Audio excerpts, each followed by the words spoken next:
Hello everybody, and welcome back. This is Not a Pro Gardener here. It's about 65 degrees today with a slight breeze blowing, and it's partly cloudy. We are in Zone 6B. What are we going to be doing in this raised bed garden today? We're going to be planting some tomatoes, but different than what we've ever planted them before.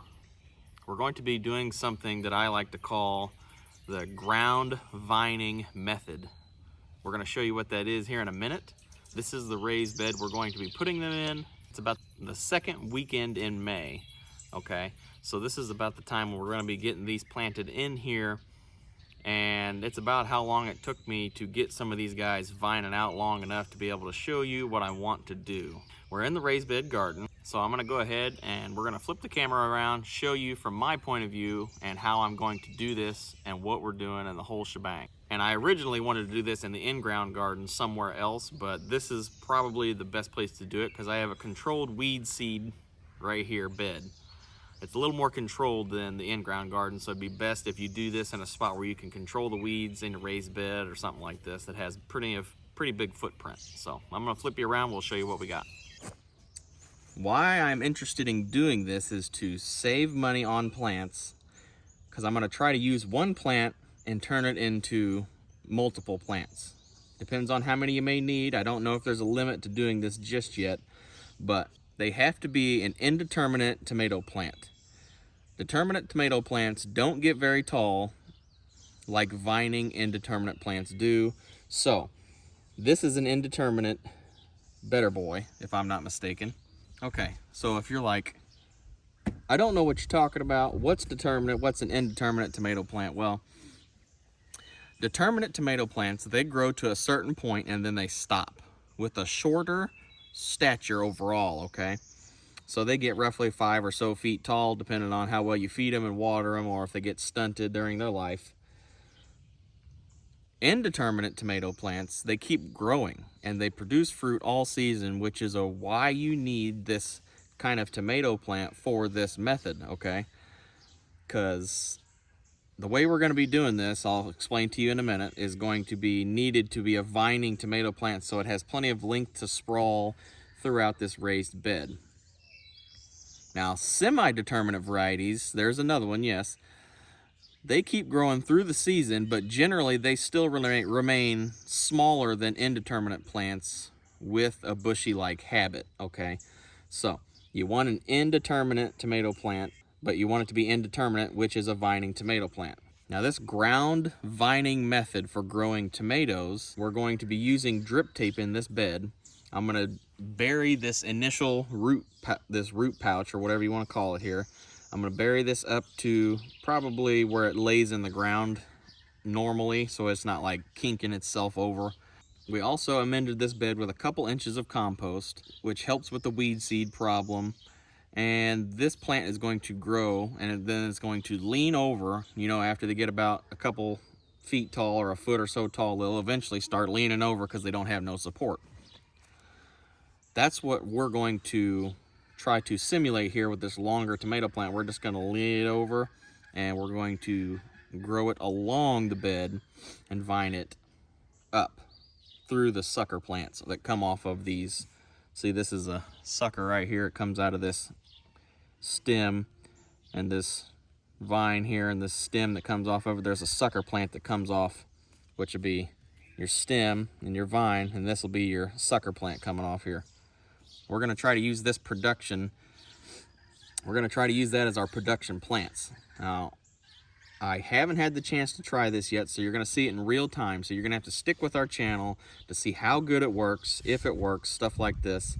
I've been wanting to do this for a while. Now, have you noticed when your tomato plant contacts the ground, it has little nodules coming off of it, or little fingers, looks like it's coming off of it? That's because it naturally wants to grow roots. These vining tomato plants, when the vine touches the ground or has contact with the ground, it'll eventually try to grow roots out of it if it has good contact. Now that's something I'm going to try to capitalize on and use that method of vining it through here to grow more roots and have more connections to your soil. Now you can bury the vine to encourage better root development. we will bury it about a foot apart. So we're gonna go ahead and try to clean some of this up to kind of show you what I'm talking about here. Now I'm gonna be careful to only snip the ones that I don't want.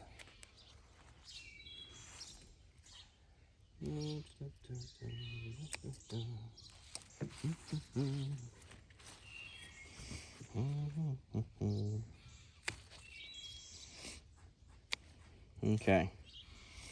Now I'm gonna let this go so this guy can keep vining off and collecting food for the plant through its photosynthesis. I'm gonna start by planting the root ball on this side, because this side of the bed there's a little bit of a slope going this way. So I'm going to plant the root ball on this side first and vine it this way. So let's go ahead and switch over here. Now that I got this hole here dug down about the size of that root pouch, what I'm going to do is I'm going to put some calcium in the hole.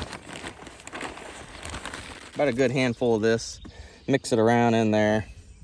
The reason we do this is for blossom end rot. This calcium, this pelletized gypsum has calcium in it, and it will help prevent blossom end rot. It's not gonna completely get rid of your problem, but it's definitely gonna help. So it's just another little insurance policy that I do for my tomato plants and all nightshades as well. So let's go ahead and get this guy in the hole and I'll show you what we're doing.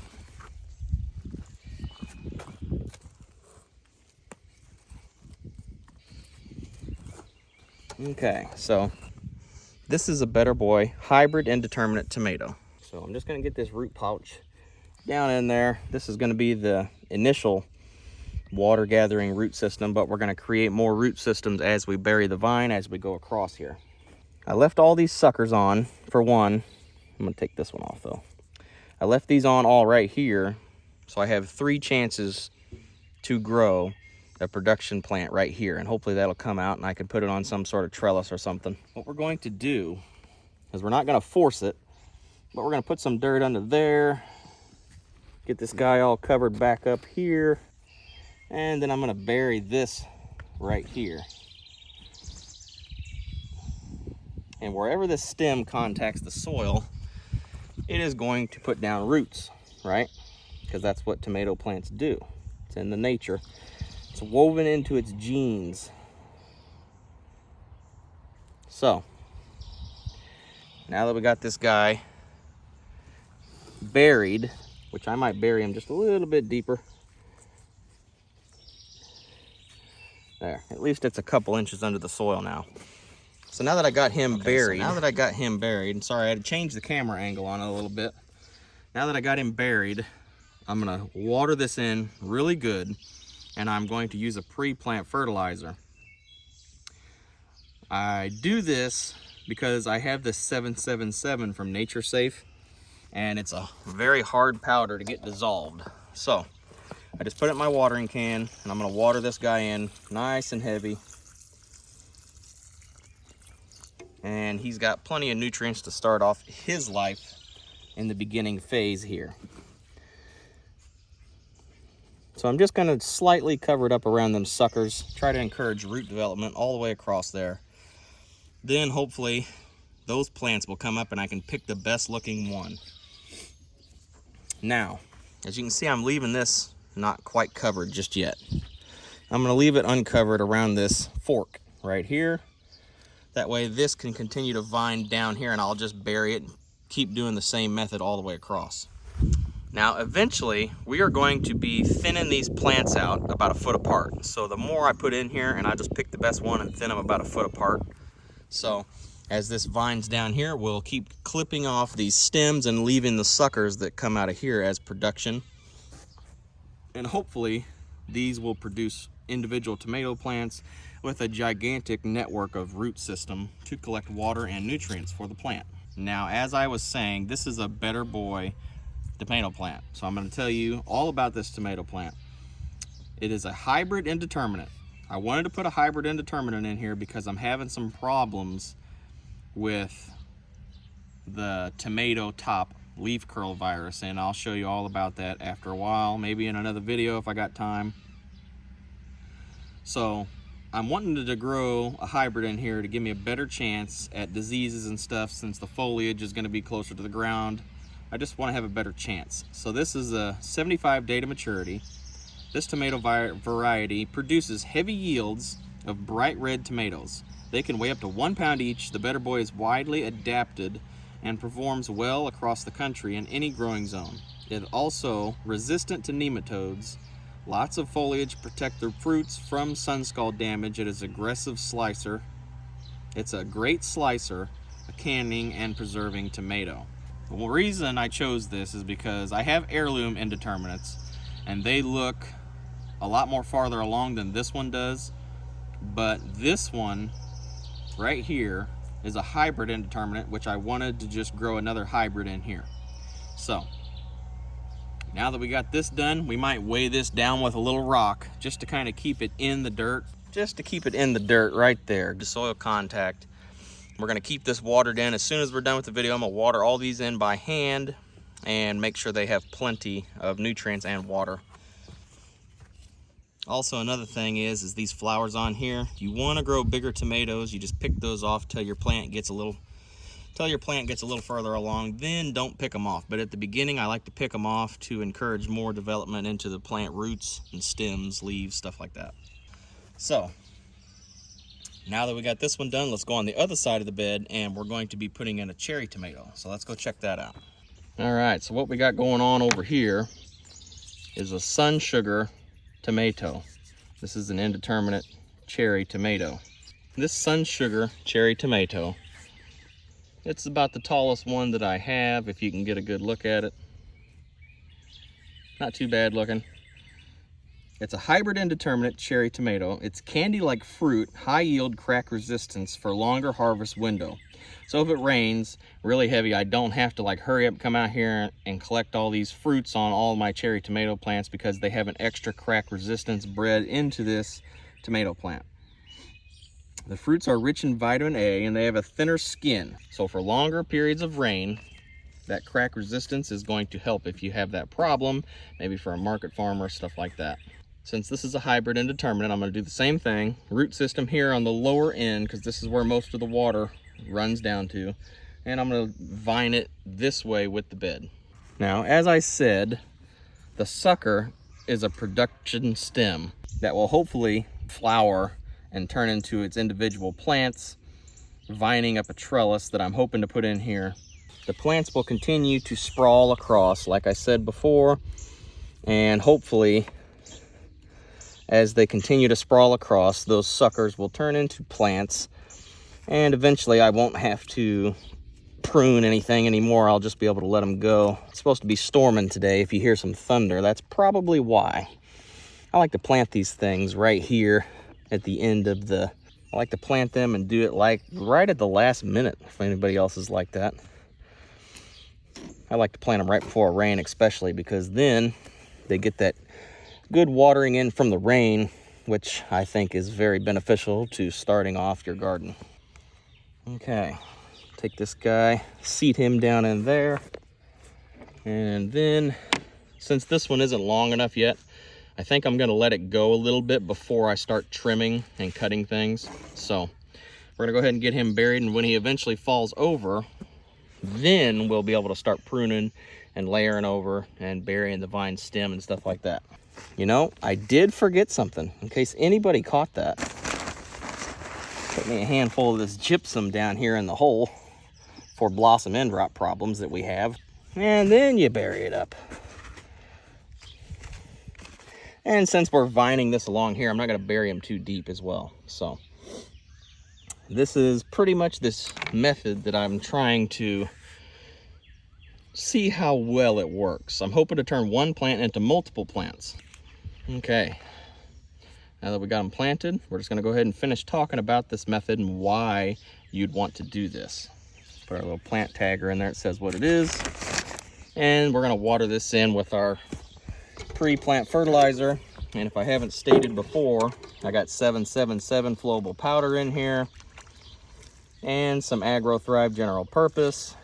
And we also have some of this micro boost as well. Just going to water them in nice and heavy.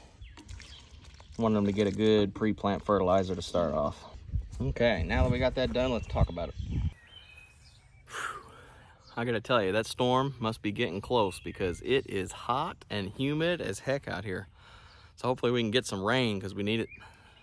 Now, why do this? Well, multiple roots can be connected to the soil that provides more water and food for the plant. A bigger root system means a better network to gather nutrients and water for your tomato plants. As traditionally, it seems we're always to grow this one plant with that one root system connected, go straight up. Yeah, it works great, and I haven't seen anybody have any problems with it, doing it that way. But I thought it would be very fun to experiment and do it this way as well. Now, the more parts of contact that apply the more water and more food to more production for one plant that maybe, hopefully I can turn into 3 or more plants going along this raised bed. Now adding the more plants means more production, like I said. Now the tomato plants, where I bury the vine, they will make roots, and hopefully I can show you that in like maybe a week or so. I'll do like a garden update. And show you how far along it's gotten, and hopefully it works out really well, and that would be awesome. Now, it seems like nature made tomato plants this way, vining with the roots coming out of everywhere for a reason. Because if you noticed, your plants have these fingers growing off of them, your tomato plants, because either they had something damage them or something that makes them want to grow more roots, or if they had contact with the soil, because I've had storms blow in, damage my plants, and they just grow a bunch of roots out because the root system is either damaged or stressed or something's going on there, and it makes them roots form and want to come out. Usually it's because they contact soil, and I have had that happen before too. If this can work, it would be huge for people that have a need for food and they only have enough money to maybe buy a couple plants, or if they seed start some plants and they have a problem and they all die or something happens and you have one plant, you may be able to turn it into multiple plants. For some people, this could be a huge thing.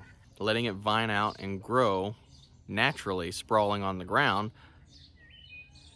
Got some bees going down there checking out them tomato plants. Now, if you can use this method to multiply your plants and your production this way, it would be something worth looking into. I think it's a fun experiment, and I'm hoping I can get this to work.